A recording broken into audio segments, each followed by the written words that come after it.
Fábrica Nacional de Motores, FNM, ou conhecida popularmente como FNM. Pode até ser a fonética errada, mas soa bem mais legal. Eu prefiro falar FNM do que falar FNM. Vamos lá. Fundada em 1942, fazendo parte da agenda do novo estado, do Estado Novo de Getúlio Vargas, famosa por produzir seus caminhões baseados em modelo Alfa Romeo. Quem nunca ouviu falar de um caminhão FNM aí por causa do Eurotruck, os mods do Eurotruck, ou até mesmo por causa de alguns vídeos na internet, que atire a primeira pedra. Mas não foi apenas caminhões que a FNM produziu, ela também produziu carros. Em 1960, lançaram um sedã baseado no Alfa Romeo 2000, o carro mais luxuoso da marca naquela época, que teve seu design de carroceria desenhado por Giorgetto Giugiaro, trabalhando pelo Estúdio Bertone. E o carro foi rebatizado para FNM JK, em homenagem ao presidente da época, Juscelino Kubitschek, e vinha com um motor 4 cilindros em linha 2.0 com bloco de ferro fundido e cabeçote feito em alumínio com duplo comando de válvulas e câmaras de combustão hemisféricas.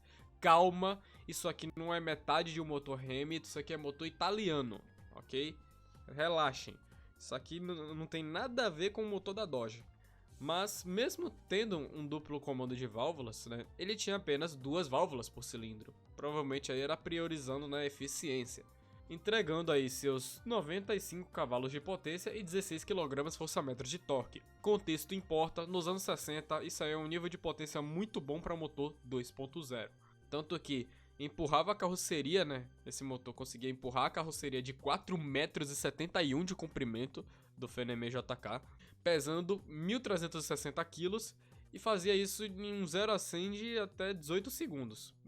Para um carro de luxo tá ótimo, cara. Visando que é anos 60, um Fusca faz isso o quê? Em meio século? E no ano de 1966 foi introduzida uma nova versão ao mercado, o FNM 2000 Timbi, que se traduzirmos, pois Timbi é a escrita em italiano, significa Turismo Internazionale Modelo Brasil. Turismo Internazionale Modelo Brasile, que traduzindo seria algo modelo internacional de turismo brasileiro. E o que tinha nesse FNM 2000 Timbi de tão especial, que fazia ele ser um carro diferente? Tinha capô plano, alguns aparatos de design diferentes da versão normal e o motor tinha um outro acerto, Vinha com dupla carburação, 2 carburadores de corpo, se não me engano, de corpo duplo, 2 Solex, carburadores Solex, fazendo a potência chegar aos 120 cavalos. Porém, o foco não é o FNM 2000, FNM JK, FNM caralho A4. O foco aqui é um carro esportivo que a FNM fez. Sim, a FNM já fez esportivos. E hoje eu contarei sobre o FNM Onça. Tudo começou quando a FNM queria desenvolver um carro de luxo com foco mais voltado para o lado esportivo. Logo então, eles contrataram o projetista italiano Gennaro Mausoni, conhecido como Rino. Ficou encarregado de desenhar o primeiro coupé da FNM. E o primeiro protótipo foi apresentado em 1964, na Feira Brasileira do Atlântico, no Rio de Janeiro. Utilizando uma carroceria de aço, o primeiro protótipo não agradou o público. O design era diferente da versão definitiva, pois tinha faróis duplos com moldura cromada, frente alta e reta, para-choque frontal dividido, teto de vinil e os paralamas traseiros tinham aberturas mais baixas que os dianteiros, parecendo aqueles carros mais antigos que o paralama traseiro cobria a caixa de roda para melhorar a aerodinâmica e trazer um pouco mais de sofisticação. Só que no final das contas isso tornava o carro muito estranho, principalmente o FNM Onça que foi exibido. Fica muito estranho e me passa uma impressão de ser assimétrico. E também, pelo fato da carroceria ser feita em aço, tornava o carro muito pesado. principalmente pro motor dele, que era um 4 cilindros 2.0, um carro todo feito em aço, né? Tornava ele pesado, lento, fazia com que ele bebia demais. E isso não agradou, né, o público que tinha presenciado pela primeira vez o carro naquele evento. Vale lembrar, né, que a carroceria era feita artesanalmente, nada de linhas produções extensas com máquinas pesadas. Então, Rino Malzone decidiu começar. Como todo bom projetista, né, começou tudo do zero e se baseou em um carro em específico, o Ford Mustang, que era um sucesso no mercado estadunidense. E se você observar o design, né, você consegue ver que ele bebeu muito da fonte, né, o Feneme Onça bebeu muito da fonte do Mustang, tanto que dá até pra considerar que ele é uma cópia do Mustang, principalmente se você olhar ele de lado, né, nessa foto aí que tá sendo exibida, tá a foto do Mustang 65 com o Feneme Onça, que é um carro de 66, 67. Dá pra notar que, principalmente pela linha de cintura, a área do habitáculo do motorista, a cabine, o design também da coluna C é praticamente uma cópia, né? A única diferença é que no Mustang você não tem a presença da coluna B, né? E um detalhe, né? Quando os carros eles não possuem coluna B, que é essa coluna aí que fica entre a coluna C e a coluna A. Porra, se não ficasse entre a coluna C e a coluna A, seria a coluna X, né? É claro que tem que ser o B, caralho. É quando o carro não tem essa coluna B e quando ele não tem essa moldura, né, ao redor, essa moldura ao redor da porta, é só a porta, não tem aquela moldura que fica em volta do vidro. Isso mostra, né, que a qualidade construtiva do carro é maior. Então o carro ele tem uma rigidez torcional bem mais alta do que um carro comum de passeio, né? Opala não conta, nem Skyline. Mas voltando aqui, né, ao design, o Feneme Onça ele bebeu bastante da fonte, né, do Mustang.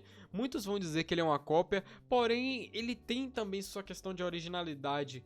Pois, se você observar, ele tem uma traseira que consegue ser até um pouco mais curta que a do Mustang. Ele passa essa impressão, quando eu olho pra traseira eu me lembro também do AMG Gremlin, né? Pois esse design ele lembra essa traseira que ela foi cortada. A dianteira ela tem um capô longo, né? Parecendo bastante aqueles GTs mais antigos, porém aqui você não tem um motor grande, você só tem um 4 cilindros. Não querendo esculhambar o carro, né? Mas mesmo assim, ele tem essa dianteira longa. Não eram mais faróis duplos, né, de cada lado, agora eram faróis únicos, trazendo um ar de mais esportividade. Você tinha também a grade triangular da Alfa Romeo, né, a famosa calcinha. E o para-choque agora se tornava algo mais elegante. Era um carro bem mais construído. E uma curiosidade, né, ele usa de base o chassi do Feneme 2000. Só que seguindo as especificações, né, de Rino Malzone, a Feneme ela cortou, né, ela encurtou o chassi em 22 centímetros para poder retirar essas duas portas, né, que o carro era 4 portas, aí tornando ele em um carro 2 portas. E nisso você tem um carro menor e consequentemente ele acaba se tornando mais leve.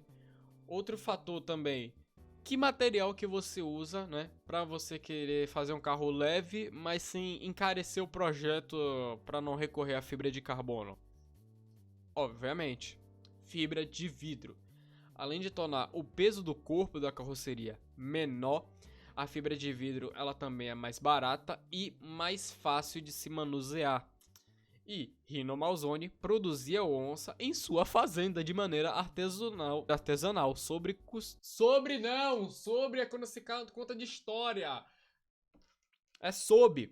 E Rino Malzone produzia onça em sua fazenda de maneira artesanal sob custódia da Feneme. Tanto que apenas 8 carrocerias foram fabricadas, mas 5 delas foram completamente concluídas e estima-se que só 3 tenham sobrevivido até hoje, tornando o Onça não só um dos carros mais raros do Brasil, mas também um dos carros mais raros do mundo inteiro, apenas 3 unidades, sendo até mais exclusivo que um Pagani Zonda Cinque, né? Chupa Pagani. E já que eu citei, né, que um carro com sua carroceria construída em fibra de vidro se torna leve, né? Pois bem, ele pesa apenas 1.100 quilos, tendo aí em torno de 4,46 metros de comprimento. Não é um carro pequeno, é um carro até que grande, né? Considerando que é um carro 2 portas. E pesando 1.100 quilos é até impressionante, até mesmo para época em que ele foi construído, que eram os anos 60. E graças a seu baixo peso, o Onça era capaz de alcançar os 175 km de velocidade máxima, tornando um dos carros mais rápidos do Brasil em sua época. Isso é um mérito, né? Tanto que, se você observar o catálogo de preços, o Onça era tão exclusivo, se não me engano, ele custava um Fenemê 2000, ele custava $18 mil na época, né? Bem caro até, em torno de $18 mil. E o Fenemê Onça, ele chegava a $25 mil. Você tá cobrando o preço de um Corvette, né? Quase um preço de um Corvette, é um carro brasileiro. Mas aqui eu deixo, né, a homenagem ao Fenemê JK, não, tanto ao Fenemê JK, também ao Fenemê Onça. Um carro que eu acho bonito, né? Mesmo falando que ele é uma cópia do Mustang, eu consigo observar beleza nesse carro. E eu imagino como é que seria, né? Seria interessante ficar pensando no IC, como é que seria o Fenemê Onça atualmente. Tudo bem que a Fenemê não existe mais, né? Agora ela é voltada mais à mobilidade. Se não me engano, ela tá fabricando agora caminhões elétricos, né? Para fábricas pequenas, né? Mas seria interessante, né? Já que, parando pra pensar, como é que seria um carro esportivo brasileiro de duas portas, né? Um coupé de duas portas esportivo brasileiro, utilizando plataforma e motor Alfa Romeo. Então, se nós observarmos, né? Atualmente a Alfa Romeo faz parte do grupo Stellantis. Então, se você tem o grupo Stellantis, podemos aí observar um carro no nível, vamos ver, um carro com uma carroceria, né, um chassi baseado no Alfa Romeo Giulia, só que porém sendo encurtado, né, parecendo não algo próximo daquele Giulia SWB maravilhoso de lindo, mas só que algo mais enxuto. Então, vamos lá, no campo do IC, um carro baseado no chassi do Alfa Romeo Giulia, tendo um motor 4 cilindros 2.0, né, de praxe, né, já que a gente está na base do IC com câmbio manual. Um motor que eu acho que seria interessante para esse futuro FNM hipotético, né, esse FNM Onça hipotético, seria o Hurricane 4, né, um motor que vem na Rampage, no Compass Black Hawk, também vem no Commander Black Hawk, que é um 2.0 turbo 4 cilindros com, se não me engano, 247 cavalos, né, 250, 247 cavalos e 47 kg de torque, uma estupidez, né, para um 4 cilindros. Ou se quiser chutar o balde, né, a gente bota o Hurricane 6, que vem no Dodge Charger, Daytona, né, e na Ram, se não me engano, umas versões da Ram 1500, não, a Ram RHO tem esse motor. Mas com isso eu vou deixando aqui, né, o meu recado, vou passando aqui a história aqui pra vocês, né, do Fenemê 2000, Fenemê JK, também do Fenemê Onça. Provavelmente é um carro que ninguém conhece, né, eu consegui ir muito fundo. Isso aqui, hoje eu consegui ir muito fundo, fui lá no fundo mesmo, foi o que ela disse. Fui lá no fundo mesmo encontrar esse carro. Tanto que o próximo vídeo vai ser de mais outro carro também interessantíssimo. E agora bora partir pro salve, né? Vamos lá. Começando aqui pelo MX Teus, temos aqui o J Estrela, temos o Souza FFR, que não conhecia o Renner CVR 200. Eu tô lendo aqui os comentários do Renner CVR 200, né? Do canal Autotelling, né? E tanto que eu vou deixar até um recado para Autotelling que o próximo vídeo, né, será de um carro com, só vou dizer uma dica, Ford modular. Deixando aqui o salve para o Dorley. E é isso aí, galera. Espero que vocês tenham gostado, se inscrevam no canal, ativem o sino, tá?